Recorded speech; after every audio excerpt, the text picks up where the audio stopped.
Gênesis capítulo 29, versículo 10, diz assim: quando Jacó viu Raquel, filha de Labão, irmão de sua mãe, e as ovelhas de Labão, aproximou-se, removeu a pedra da boca do poço e deu de beber às ovelhas de seu tio Labão. Depois Jacó beijou Raquel, olha um homem apaixonado, e começou, eita, mas é uma manteiga, lascou o beijo nela, nem sei se ela lascou o beijo e começou a chorar apaixonado. É a flor roxa, sabe o que é a flor roxa, né? Que nasce no coração dos trouxas. Depois Jacó beijou Raquel e começou a chorar bem alto. Então contou a Raquel que era parente do pai dela e filho de Rebeca. E ela foi correndo contar tudo a seu pai. Logo que Labão ouviu as notícias acerca de Jacó, seu sobrinho, correu ao seu encontro, abraçou e o beijou. Depois levou-o para casa e Jacó contou-lhe tudo o que havia ocorrido. Então Labão lhe disse: você é sangue do meu sangue. Já fazia um mês que Jacó estava na casa de Labão, quando este lhe disse: só por ser meu parente, você vai trabalhar de graça? Diga-me, qual deve ser o seu salário? Ora, Labão tinha 2 filhas. O nome da mais velha era Lia, e o da mais nova era Raquel. Lia tinha olhos meigos, mas Raquel era bonita e atraente. Como Jacó, você vê, a Bíblia, ela, né? Lia tinha olhos, não é nem olho bonito, é um olhar meigo. A Bíblia é educada, fala a verdade. Para não chamar a Lia de feia, a Lia tinha olhos meigos. Então quando você vê uma pessoa meia desmaiada, fala: nossa, que olhar meigo você tem. Você tem um olhar super meigo, meu irmão. Como Jacó gostava muito de quem? Raquel. Disse: trabalharei 7 anos em troca de Raquel, sua filha mais nova. Isso que é amor, hein? É trabalhar sem ganhar salário, só para casar com a filha do homem. Labão respondeu: será melhor dá-la a você do que a algum outro homem. Fique aqui comigo. Então Jacó trabalhou 7 anos por Raquel, mas, olha um homem apaixonado, mas lhe pareceram poucos dias, pelo tanto que a amava. Eita glória! Então disse Jacó a Labão: entregue-me a minha mulher, cumpri o prazo previsto e quero deitar-me com ela. O homem está 7 anos trabalhando, né?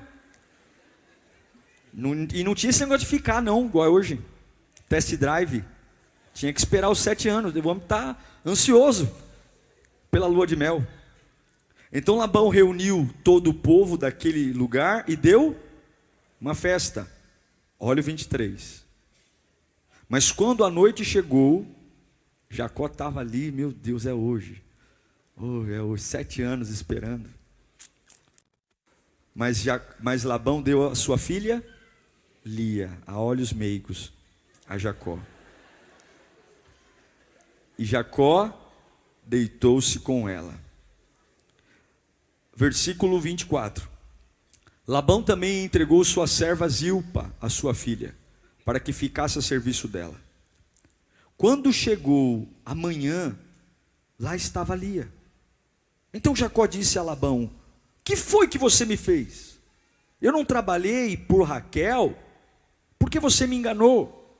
Agora vamos para o versículo 29. E Labão deu a Raquel, sua filha, sua serva Bila, para que ficasse a serviço dela. Jacó deitou-se também com Raquel, que era a sua preferida, e trabalhou para Labão outros 7 anos. Agora, preste atenção. Quando o Senhor viu, fala comigo, quando Deus viu.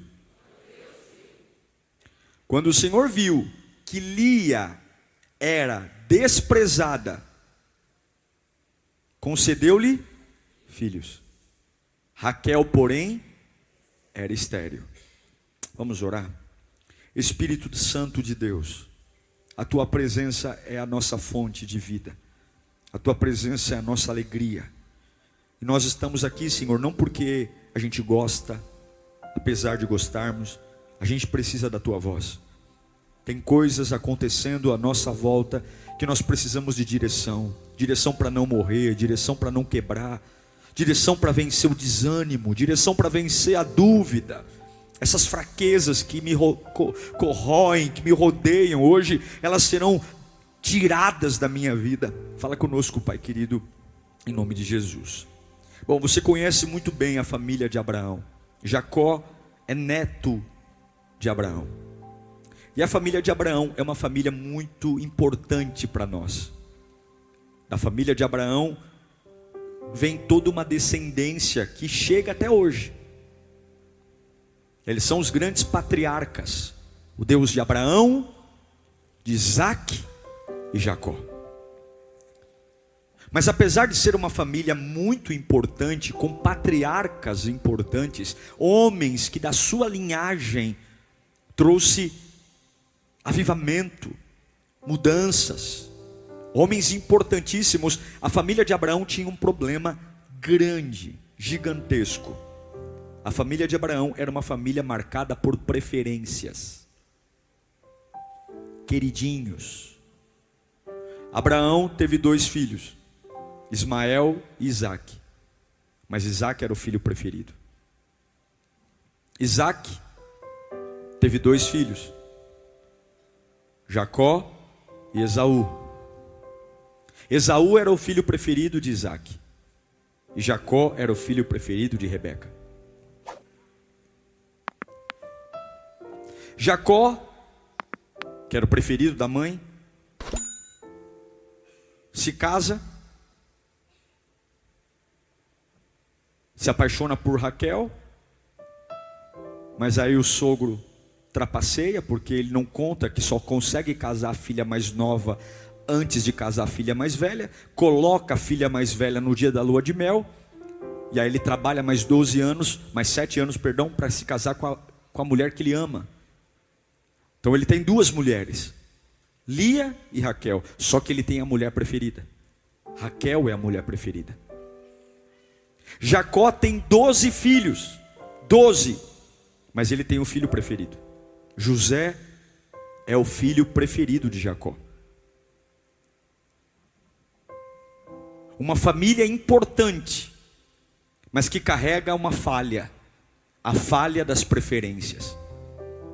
A falha de uns serem mais amados do que os outros, uns terem mais facilidades do que os outros. Mas nós temos um Deus maravilhoso, gente. Nós temos um Deus que é justo. Nós temos um Deus que não tem prazer na injustiça. Quando os homens têm suas preferências, quando os homens fazem suas escolhas, nós servimos um Deus de compensação. Eu, não sei você, mas eu, Diego Menin, sirvo um Deus de compensação. Veja a história de Lia. A Bíblia já mostra claramente que ela era desfavorecida em relação à irmã. Ela era feinha, olhos meigos. Chega o Jacó. O Jacó, Raquel era tão bonita que no primeiro encontro que ele tem com Raquel, ele chora ao vê-la. Ele trabalha 7 anos por essa mulher, e a Bíblia diz que para ele 7 anos foram como dias. Um homem apaixonado é assim, não tem hora, não tem conversa de madrugada e dá seus pulos. Uma mulher apaixonada, Jacó estava apaixonado. Só que de repente marca-se o dia do casamento. Tem convidados, tem buffet, tem festas. Os casamentos judaicos não eram como o nosso, que você contrata 4 horinhas de festa, de buffet e acaba. Não, os casamentos judaicos demoravam dias. Só que de repente, na hora que Jacó vai se deitar, a noiva é levada para um espaço para se preparar. E normalmente quando o noivo entrava na tenda, a noiva já estava lá, vestida propriamente para terem o ato sexual. E Lia era uma convidada da festa. Só que em algum momento alguém pega ela pelo braço e diz assim: vem cá. Como assim vem cá? Vem cá. Peraí, como assim? Vem cá. Você vai entrar naquela tenda. Você vai se deitar com o marido da tua irmã. Por quê? Porque tem que ser assim. Ninguém perguntou para ela se ela queria casar. Ninguém perguntou para ela se ela gostava de Jacó. Ninguém perguntou se ela estava feliz com aquela situação. Porque tem situações da nossa vida que simplesmente pegam a gente pelo braço e nos colocam no meio de situações que nós nem queríamos estar. Estou pregando para gente ou para anjo aqui? Você já foi colocado no meio de uma situação que você não queria estar? Você já foi levado para enfrentar uma situação que as pessoas simplesmente te empurraram para ela? O problema não é seu, a situação não é tua, e jogam o problema no teu colo e dizem: se vira. E agora ela tem que estar lá deitada com um homem que está tendo relações com ela, pensando que ela é uma outra pessoa. E quando amanhece o dia, o homem com quem ela teve relações, quando olha para a cara dela, a única coisa que o homem sente é indignação. Ah, é você que está aqui. Não é justo. Fui enganado. Ele sai da tenda furioso e vai conversar com o sogro dizendo: eu não trabalhei 7 anos por isso aí. Eu não trabalhei 7 anos por conta dessa tua filha.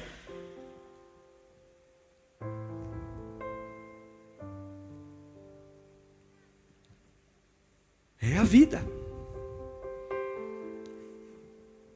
Mas a minha Bíblia diz que Deus viu a forma como Lia foi tratada e a forma como Raquel foi tratada. Talvez Labão, o pai, nunca se deu conta do mal que ele fez para a própria filha. Talvez Jacó nunca teve um momento de reflexão para dizer: eu não posso tratar essa mulher desse jeito, ela não tem culpa nenhuma. Talvez ninguém teve um ato de solidariedade com relação a Lia. Mas a minha Bíblia diz que, vendo o Senhor como os homens trataram Lia, como Lia era rejeitada e Raquel amada, o Senhor interveio. Ele abriu o ventre de Lia e tornou Raquel estéril. Deus interviu numa família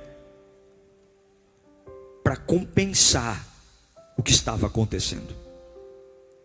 Eu quero dizer para você que talvez está no meio de uma luta tremenda, no meio de uma batalha onde você diz: não existe o mínimo de justiça no que eu estou vivendo, não existe o mínimo de compreensão do que eu estou vivendo, é uma agressão, é um absurdo.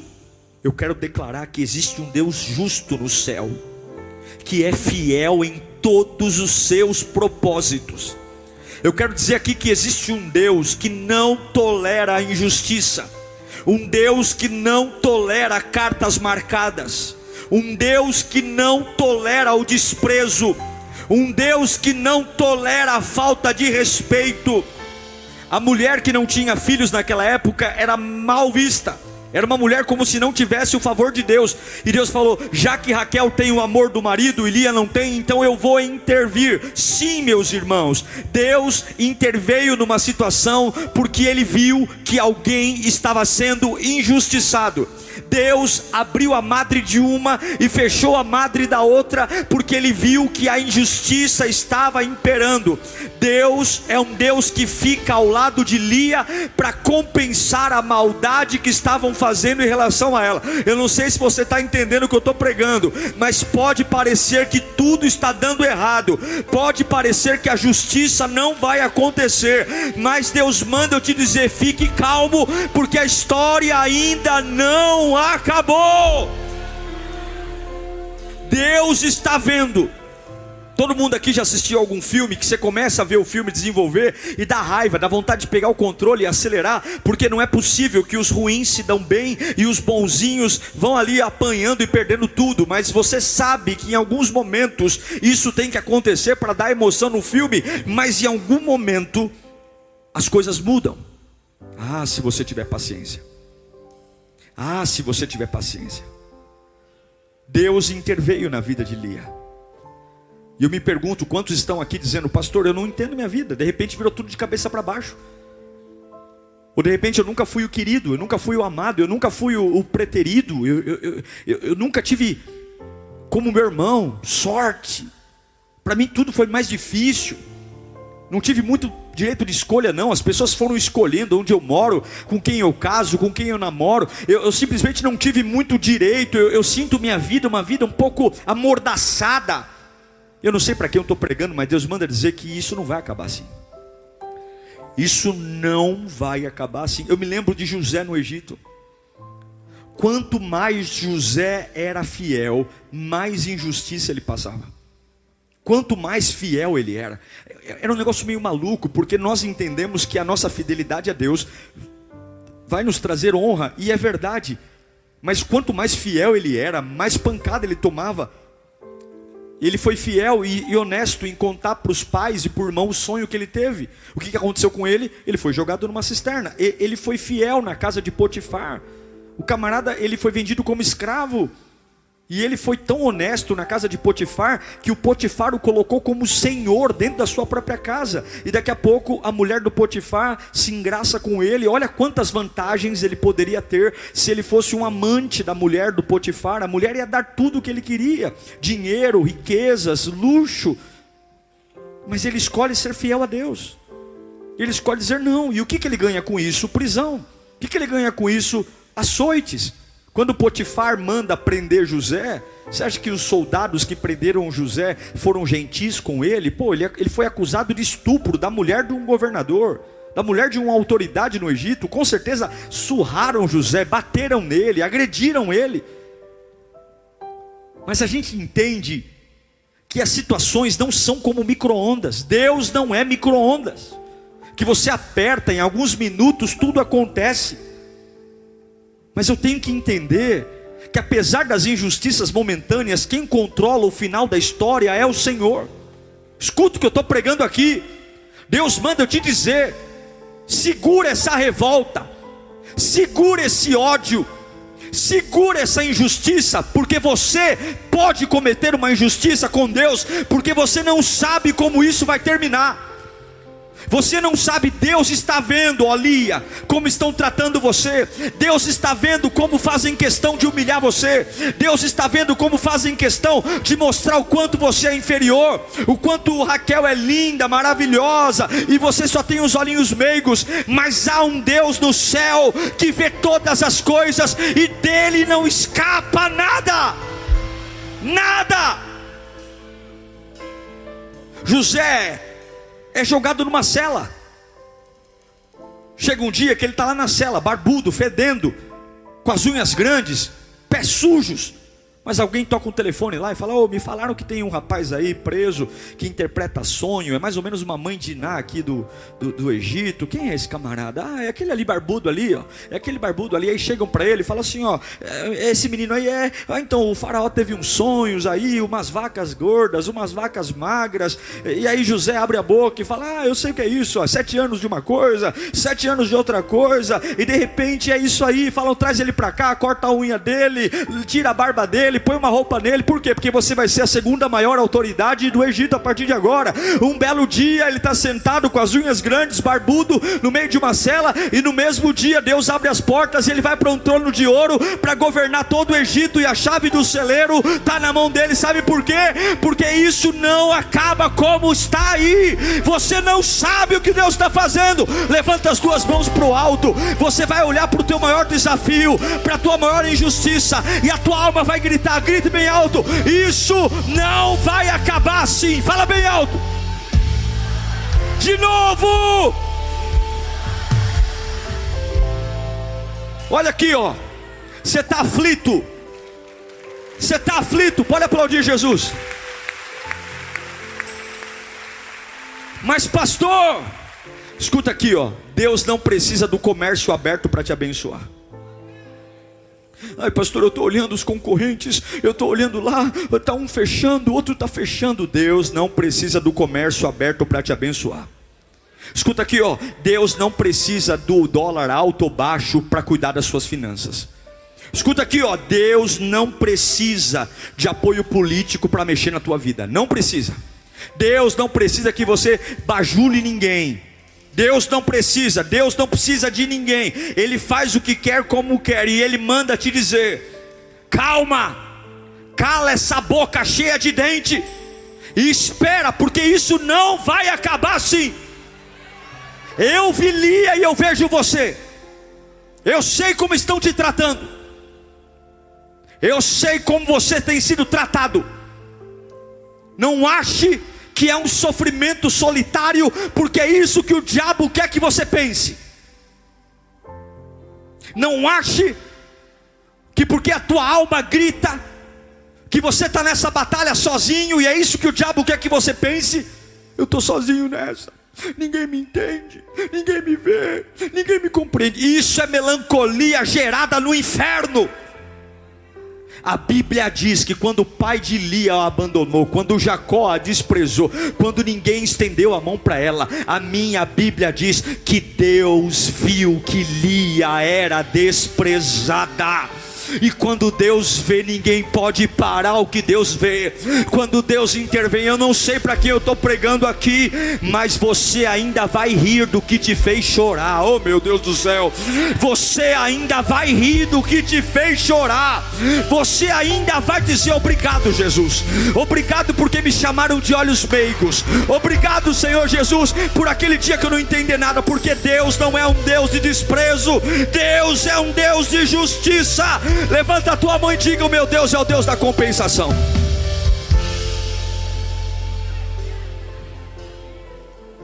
Ele está com você em todos os momentos. Lembra de José ainda? Quem jogou José na prisão foi Potifar. Havia uma lei no Egito que uma vez por ano toda a corte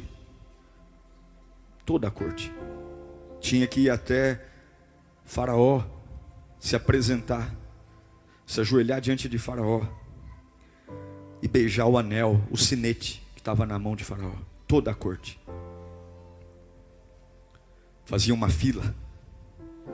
Quem está na fila para beijar o anel de Faraó? O Potifar, a mulher que a acusou de estupro.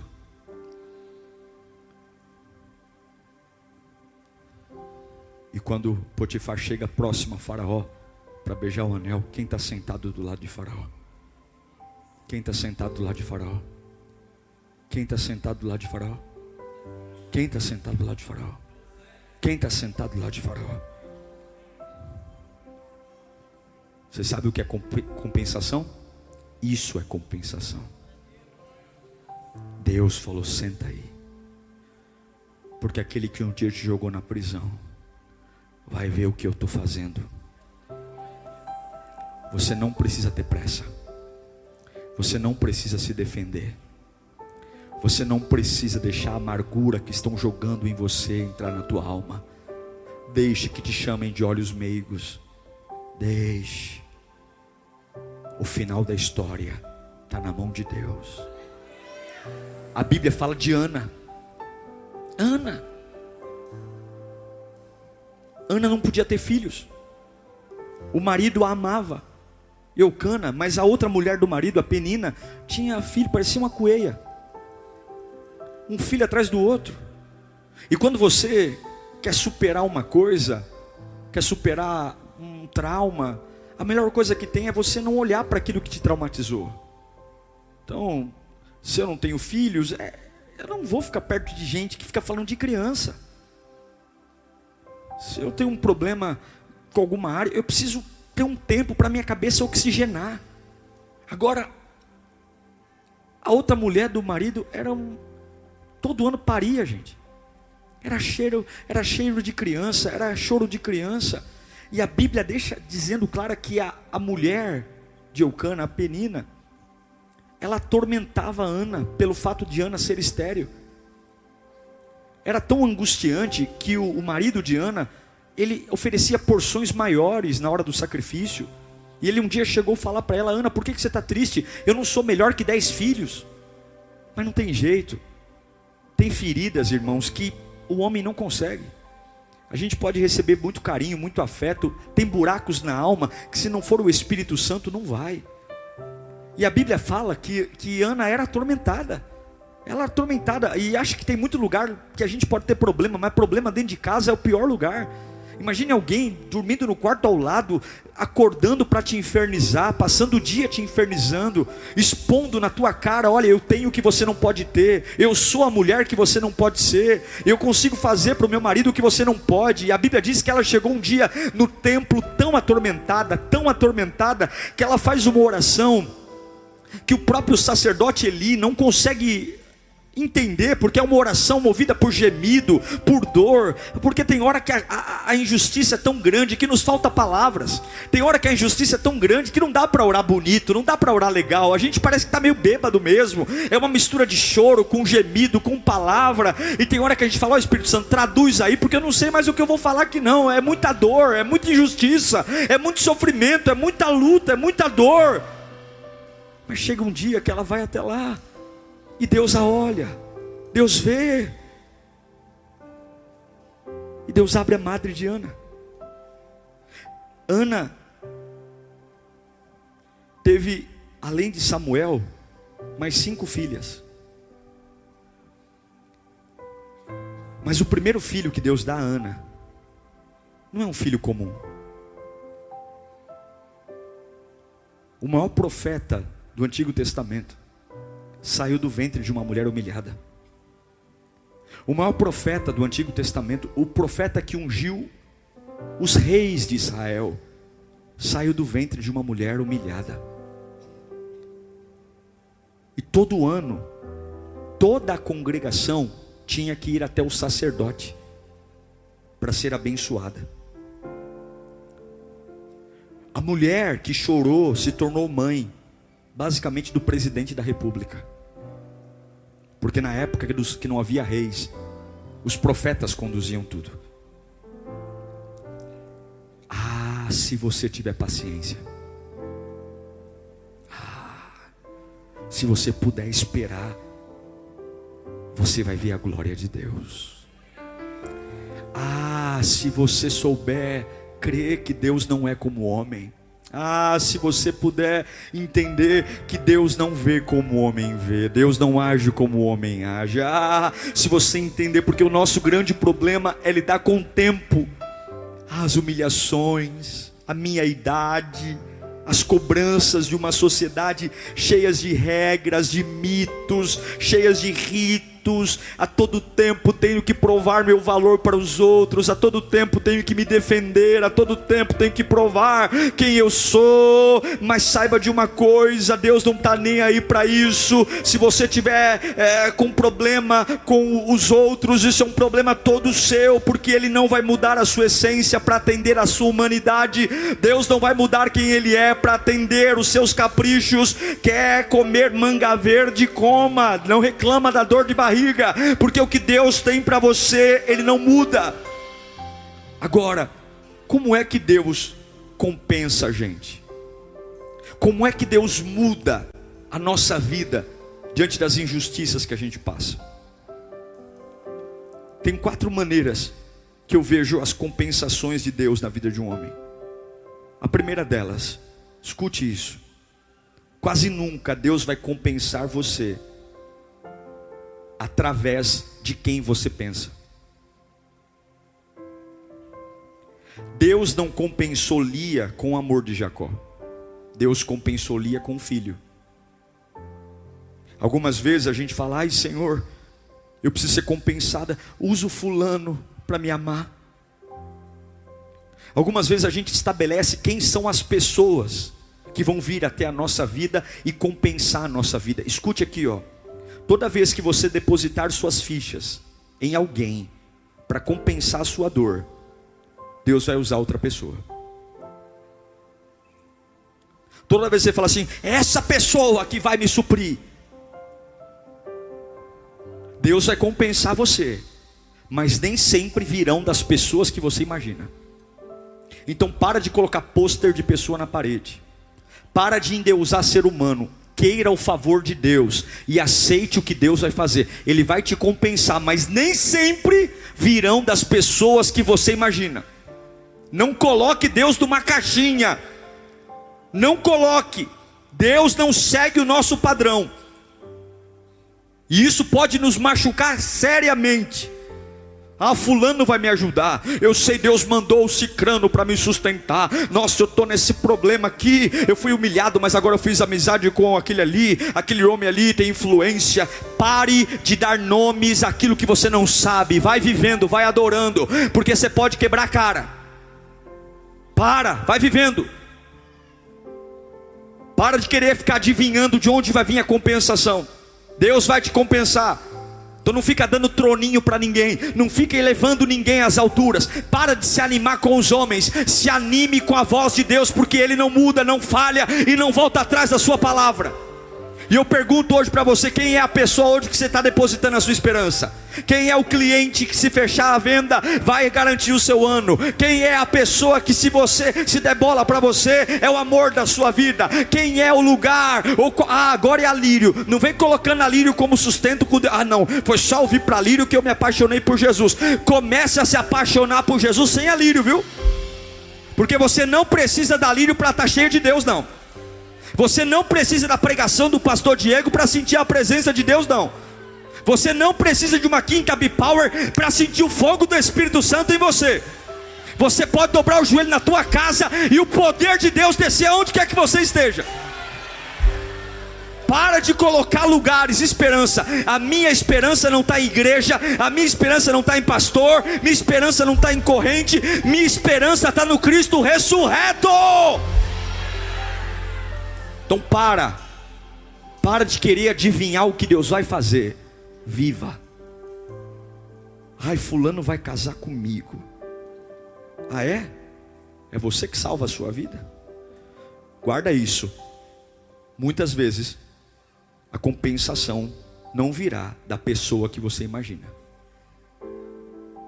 Segunda coisa que eu aprendo na Bíblia: quase nunca a compensação virá do jeito que você pensa. Deus ouve a sua oração. Deus vê o que fizeram com você. Mas não necessariamente Ele vai resolver essa situação como você quer. E a pergunta é: está tudo bem para você? E se não for do jeito que você quer? E se Deus suprir a sua necessidade de uma forma diferente? E se você está querendo ser compensado com grana, e ao invés de Deus te dar grana, Deus te mantém humilde, cheio do Espírito Santo? Você quer colocar Deus num processo? Quantos estão vindo à igreja colocando os seus planos como prioridade, dizendo: estou vindo à tua casa, Senhor, está aqui, ó, está aqui as 470 folhas do que eu quero. Deus vai compensar você. Deus viu o que fizeram com você. Deus sabe o que você enfrentou. Deus sabe, olhinhos meigos, o que fizeram com você. Agora não vai vir do jeito que você quer. Não vai vir. Tira o cavalinho da chuva. Para de se enquadrar em sistema. Para de querer colocar Deus numa forma. Deus não cabe numa forma. Se abra para o novo. Se abra para o especial. Se abra para aquilo que Deus vai fazer. Para de ser chato. Para de ser inflexível. Para de ser sistemático. Nem olhos viram, nem ouvidos ouviram, e nem passou pela mente humana o que Deus reservou para você. Nem sempre virá da pessoa que você pensa. Nem sempre virá do jeito que você pensa. Terceiro, nem sempre virá quando você pensa. Do dia que Lia foi envergonhada, demorou 9 meses para vir a honra. Não foi imediato. 9 meses para ela pegar um filho no colo e falar: olhem para mim com respeito. Ei, Jacó, eu não sou um objeto. Eu sou a mãe de um filho seu. Ei, pai, eu estou te dando o teu primeiro neto. Parem de me tratar como objeto. Olha aqui, ó. Deus me fez ter um filho, e a minha irmã queridinha não teve. Demorou 9 meses para ela poder dar um grito de honra. O que eu quero dizer para você é que Deus viu o que aconteceu. Deus sabe tudo. Só que Ele sabe quando você está pronto para receber. Ele sabe quando você está pronto para viver aquilo que merece viver. E sabe quando é que a gente está pronto? Quando a raiva passa. Quando aquela palavra amargurada no nosso coração vai embora. Ai, meu Deus do céu. Sabe quando é que Deus nos honra? Quando a gente para de dar piti. Quando a gente passa a adorar a Deus, mesmo só tendo olhinhos meigos. Olha para os olhinhos meigos que estão ao seu lado aí. Fala, tenha paciência. Tenha paciência.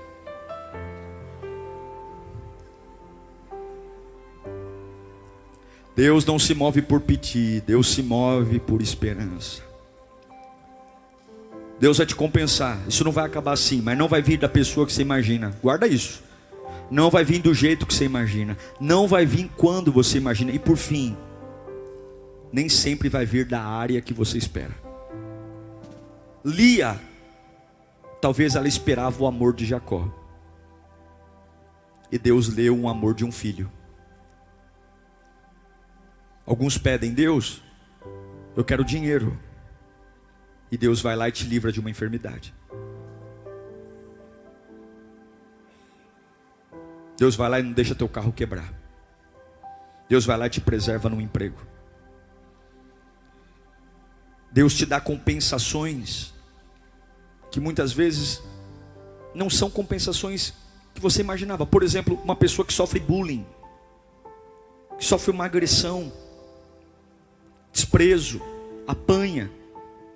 Qual é a restituição que essa pessoa espera? Que a pessoa que a agrediu morra, seja atormentada pelo resto da vida. Mas muitas vezes Deus te compensa te dando poder para você ensinar milhares de outras pessoas como superar tudo o que você passou, como ser bênção na vida de outras pessoas. Nem sempre a compensação virá na área que você quer. E eu encerro dizendo que nem todas as compensações virão aqui nessa terra. Tem compensações que virão na glória. Tem honras que virão na glória. Não virão nesta terra porque a maior compensação foi Jesus Cristo ser entregue por nós. Miseráveis é muito maior do que um carro, é muito maior do que uma casa. É muito maior do que o desprezo de um parente. É muito maior do que a ingratidão de um pai, de uma mãe, de um filho. É muito maior do que a deslealdade de alguém próximo a nós. Se você crer assim, você não precisa ter mais inveja de ninguém. Você não precisa ter raiva de ninguém. Não precisa tomar partido de ninguém. Lia foi jogada numa tenda para ter relações com um homem que não a amava. Lia passou uma noite inteira com um homem que achava que ela era outra pessoa. Lia, quando amanhece o dia, vê um homem que a usou o seu corpo, olhar para ela com indignação e dizer, não era para você estar aqui. Ninguém viu, mas Deus viu. E quando Lia engravidou, Deus não erra. Fala comigo, Deus não erra. Um dos filhos de Lia foi Judá. Judá poderia ter nascido de Raquel. Jacó teve mais 2 mulheres. Mas Deus escolheu que Judá nascesse do ventre de Lia. E dos 12 filhos de Jacó, qual dos 12 Deus escolheu para ser descendência? Qual dos 12 filhos de Jacó gerou a descendência de Jesus Cristo? José? Benjamim? Não. Jesus Cristo descende de Judá. É por isso que ele é o leão da tribo de Judá. E qual foi o ventre que gerou Judá? O ventre da mulher desprezada. O ventre da mulher que ninguém foi por ela.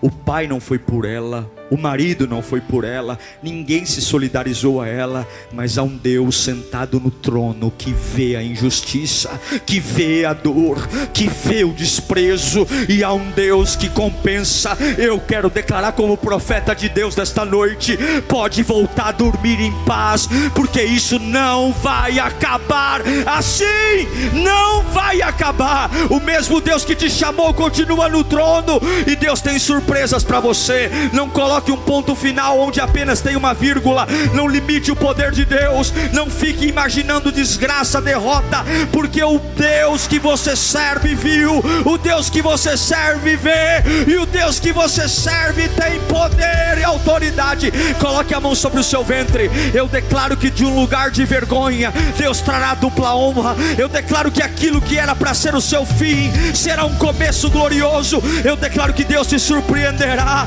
Não se preocupe, porque quando Deus levanta um homem, ninguém derruba. Quando Deus levanta uma mulher, ninguém derruba. Mas estão tentando puxar o tapete, estão tentando falar mal. Meu irmão, quando Deus estabelece, o inferno pode trabalhar como for, ninguém derruba alguém que Deus chamou. Deus manda eu te dizer hoje: para de ter medo e começa a adorar. Para de ter medo e começa a me servir. Para de entender da onde vai vir. Eu vou mandar na minha hora, eu vou te sustentar do meu jeito, eu vou cuidar de você no meu tempo. E até lá, aguarda com paciência, aguarda com paciência. Eu tenho a chave da vida e da morte nas minhas mãos. Eu tenho teus limites nas minhas mãos. Eu sou o começo e o fim, eu sou o primeiro e o último. Nada escapa aos meus olhos. Acham que são espertos, acham que são inteligentes, acham que têm poder, acham que podem tudo, mas eu sou o Todo-Poderoso. Eu vejo todas as coisas. Eu sou por ti, Lia. Eu sou por ti, Lia. E vendo o Senhor que Lia era desprezada, e vendo o Senhor que Lia era desprezada, e vendo o Senhor que você está desprezado, e vendo o Senhor que você está sendo injustiçado, e vendo o Senhor que as portas estão se fechando, e vendo o Senhor que estão tramando contra você, e vendo o Senhor que você não é o preferido, e vendo o Senhor que você é os olhinhos meigos, e vendo o Senhor, Abraão não viu, Isaac não viu, Jacó não viu, Raquel não viu, mas Deus viu.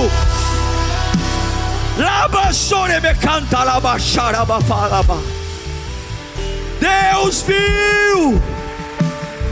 Levante-se desse vitimismo, curve sua cabeça. Deus viu. Então pare de repetir esse discurso de fracasso. Pare de ficar se lamentando, porque um homem que senta no governo do Egito não tem nada para se lamentar. Uma mulher estéril que dá à luz ao maior sacerdote do Velho Testamento não tem nada para se lamentar. Uma mulher de olhos meigos que quando engravida dá luz ao filho que vai gerar a descendência que virá o Messias, não tem nada que se lamentar. E não é porque você não sabe como que você tem o direito de se lamentar. E não é porque você não sabe quando que você tem o direito de se lamentar. E não é porque você não sabe de quem vai vir que você tem o direito de se lamentar. E não é porque você não sabe que área vai ser. Eu só sei de uma coisa: Deus viu. Deus viu. Deus viu. Começa a renovar a tua fé. Começa a renovar a tua esperança. Não vai acabar assim, não vai acabar assim, não vai acabar assim, não vai acabar assim, não vai acabar assim. Deus vai te tirar dessa cela, José. Deus vai te tirar dessa cela, José. Deus vai te tirar dessa amargura, Ana. Deus vai te tirar, Elia. Deus vai colocar honra